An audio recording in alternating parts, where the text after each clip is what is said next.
খতমে তারাবিও সুন্নাত নাই আর সূরা তারাবিও সুন্নাত নাই, কোনটাই সুন্নাত নাই। ফাকরাউ মা তায়াসসার মিনাল কোরআন, আল্লাহ বলছেন যা সহজ হয়।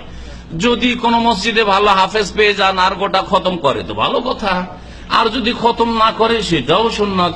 একবারে কোরআন শুরু থেকে শেষ পর্যন্ত খতম করে নবী সাল্লাল্লাহু আলাইহি ওয়াসাল্লাম সাহাবীরা তারাই পড়েছেন, এরও কোনো প্রমাণ পাওয়া যায় না।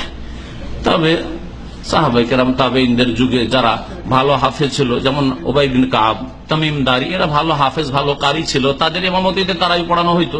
সুতরাং যদি কোন জায়গায় খতম করানো হয় সেটাও ভালো, কিন্তু বেশি খতম না, যেই খতমে নিজেও বুঝে না যে কি পড়লাম, আর যারা মুক্তদি তারা শুনে বুঝতে পারে না যে কোন আয়াত পড়া হয়েছে, বুঝতে পারে। এত এক্সপ্রেস পড়া হয়, এই পড়া আল্লাহ কবুল করবেন না। ওরা তেলিল কোরআন, তার তেল ঠান্ডা মেজাজে ধীরে ধীরে স্থিরতার সাথে তেলাওয়াত করতে হবে। জি, হক আদায় করে।